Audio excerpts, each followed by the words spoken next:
This woman was still alive while a gang devoured her parts in a macabre act of cannibalism. To make it worse, her husband also had to watch the scene, unable to do anything. But before we go deeper into this story, get to know the case of Jasmine Richardson, a girl of only 12 years old who, with the help of a 23-year-old boyfriend, eliminated her entire family. In 2006, in a quiet little city called Medicine Hat in Canada, a case shocked the entire country. It was a story with a common appearance: a rebellious teenager, an older and odd boyfriend, and worried parents trying to set limits. Only this time, things went way too far. What happened to the Richardson family did not seem real, and to this day it is remembered as one of the most disturbing crimes ever recorded in the country.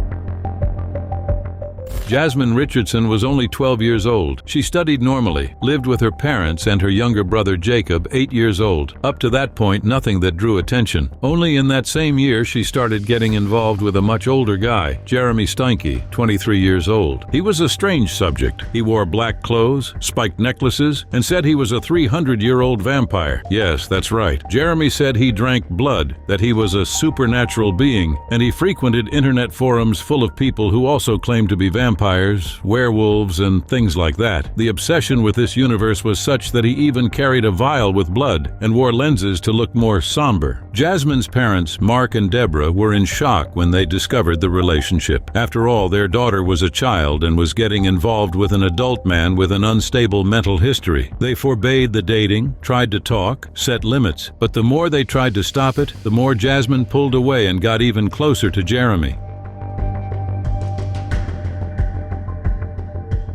The couple's obsession grew until it spun completely out of control. Jeremy said that Jasmine's family was an obstacle that needed to be eliminated, and unbelievably, she went along with the idea. They started planning the elimination of her parents. They talked about it in online messages using fictitious names. He said that if the parents were out of the way, they could be together forever. Jasmine, instead of backing off, replied with sentences like, "I have a plan, this is going to work." And it worked for the worst possible reason.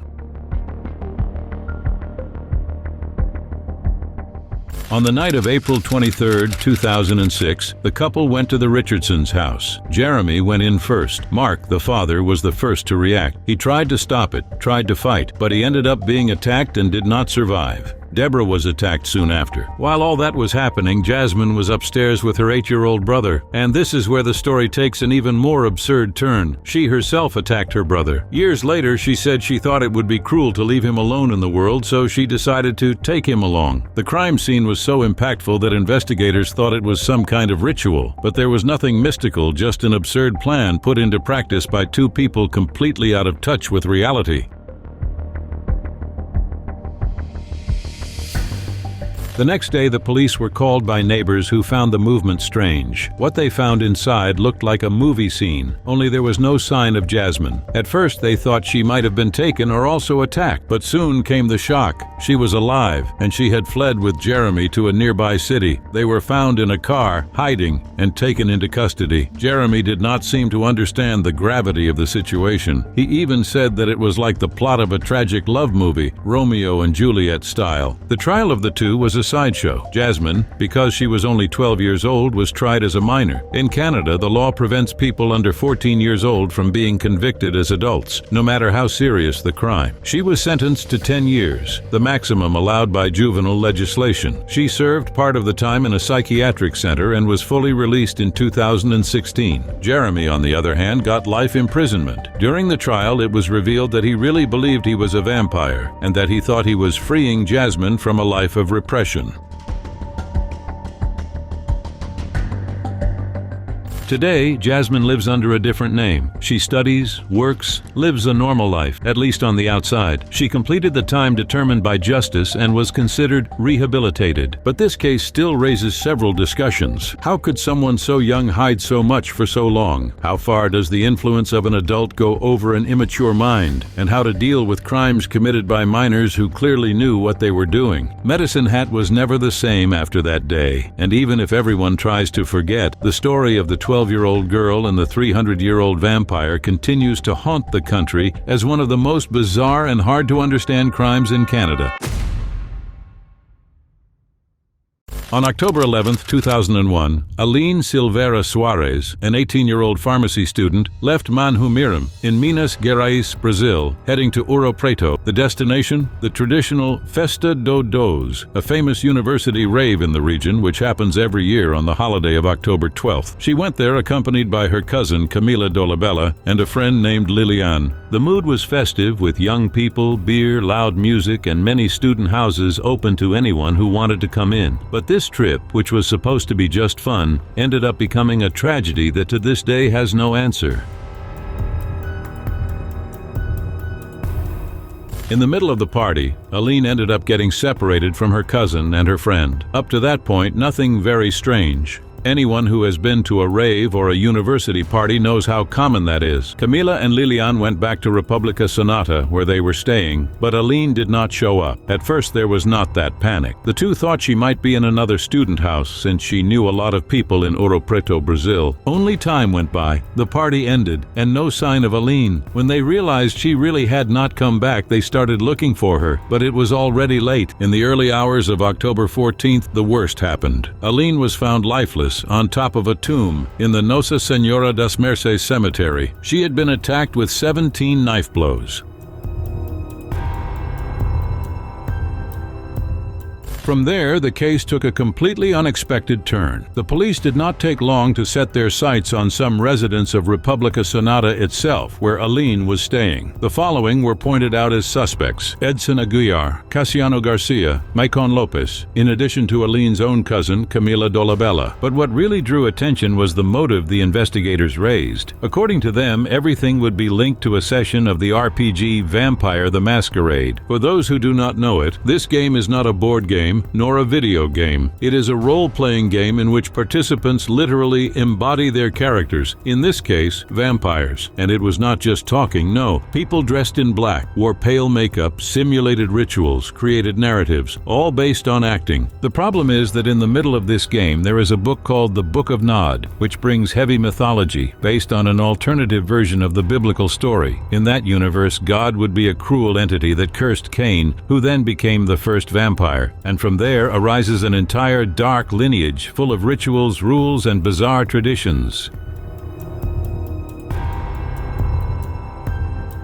When the media discovered that detail, the situation spun totally out of control. Headlines, television reports, and newspaper covers began to talk about satanic ritual and even a vampire sect. Police programs made dramatic reconstructions, showing RPG books as if they were grimoires of black magic. The peak of misinformation was when a report displayed the Book of Nod as if it were a satanic Bible full of spells, only in fact it was just a game supplement with poetic mythological texts and, of course, totally fictional. The repercussion was so absurd that the courts of Minas Gerais, Brazil, even temporarily banned the RPG in the state. People who played RPG who had never hurt anyone began to be seen as dangerous, suspected of everything. The case dragged on for years. Only on July 5, 2009, 8 years after the crime, did the verdict come out. After 5 days of trial, all the accused were acquitted. The justice system recognized that there was no relation between the game and the crime, and that the accusations were based on assumptions, prejudice, and mainly sensationalism. Only then comes the saddest part of this story. The acquittal did not erase the public lynching they suffered. They had to drop out of their studies, move to another city. They lost friendships and were marked forever. And the most revolting thing, even after all that, the crime was never solved. No one knows who eliminated Aline. Years later, researchers, journalists, and legal experts looked at this case as a classic example of moral panic. The obsession of the authorities and the press with the idea of Satanism and vampirism totally diverted the focus from what really mattered: solving the crime. The police failed, the public prosecutor's office failed, and the press helped spread disinformation, turning suspicions into sensationalist headlines. What remains of this case is a question that never had an answer. If it was not them, who was it, and why? Christina Amaral, 44 years old, and her husband Yanel Amaral, 57 years old, led a quiet life in Camaçari, Brazil. They were a middle-class couple with a comfortable life. They had their own house, a car in the garage, and in fact, they could keep an employee to help clean the residence, a clear sign that they lived with a certain financial stability. What they did not know is that a simple comment made by the housekeeper would change their lives forever, and even worse, would end in an unimaginable way. It all started when Christina received a generous settlement, about 225,000 reais, because of an accident. The amount, which should have been used for the couple's safety and tranquility, became a death sentence. In U.S. terms, that was roughly in the low $40,000s of dollars at current exchange rates. The housekeeper's grandson found out about the money and took the information straight to the wrong people. Then two names emerged that would be marked forever: Daniel Santos NZ, 29 years old, and Carlos Alberto Neres, 25 years old. These two devised a plan worthy of a horror movie, but they were not alone. To carry out the plan, they recruited 3 teenagers, all minors. The gang was formed, and the goal was clear: steal all the couple's money, whatever it took. They started to watch the couple. They followed their steps, analyzed their routines, noted schedules and movements, everything meticulously calculated.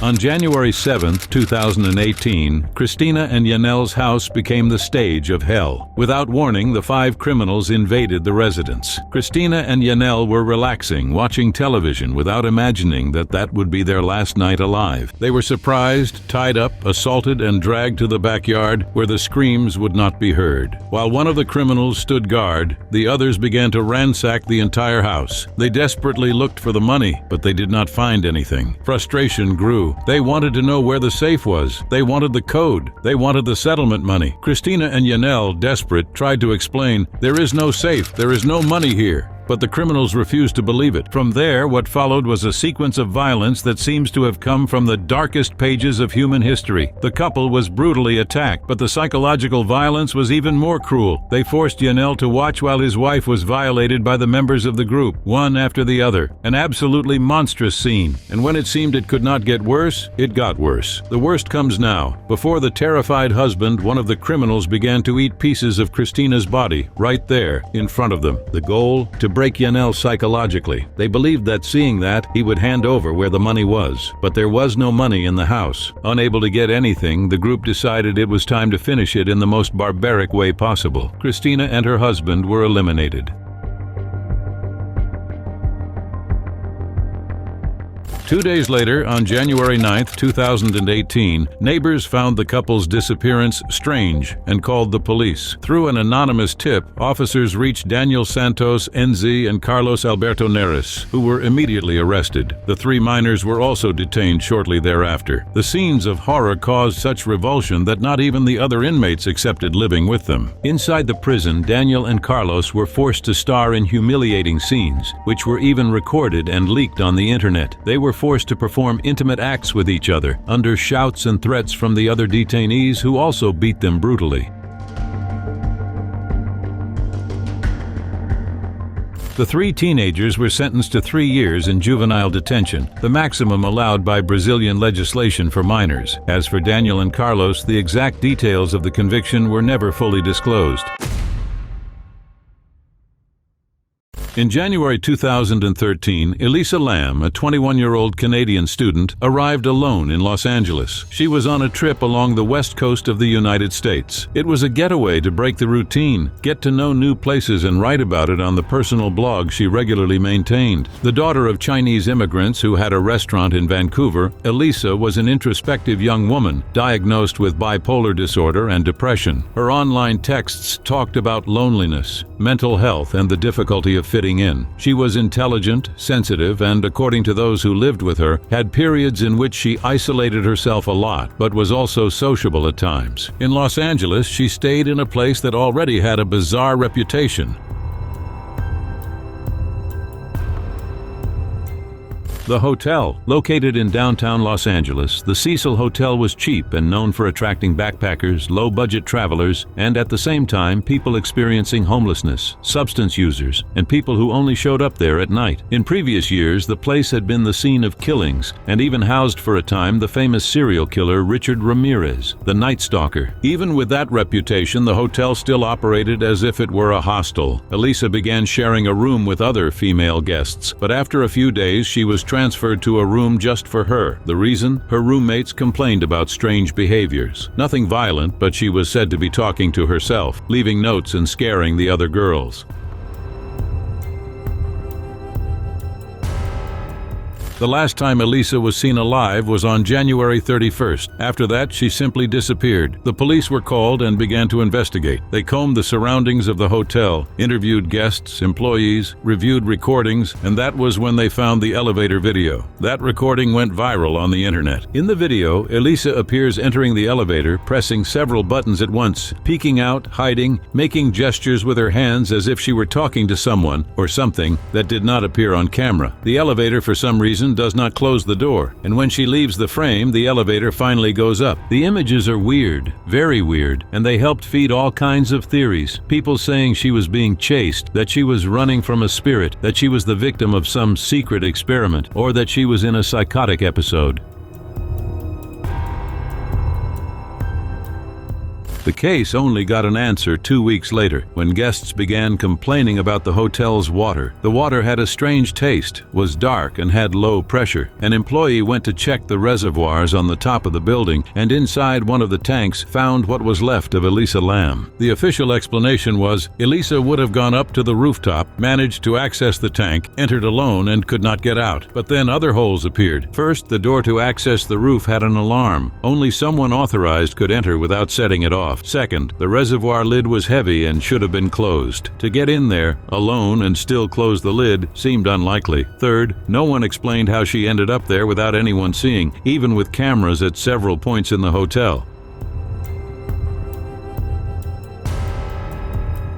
The truth is that the case never had a totally satisfactory explanation. Was it an accident, an episode, a crime, a mystery? It depends on who answers. The only certainty is that a smart and sensitive young woman who traveled in search of something new ended up becoming one of the most bizarre and saddest cases on the internet. And the Cecil Hotel? It remained closed for years, became a tourist attraction for those who like sinister stories, and became synonymous with a place where things simply do not make sense. Do not forget to subscribe to watch more videos like this.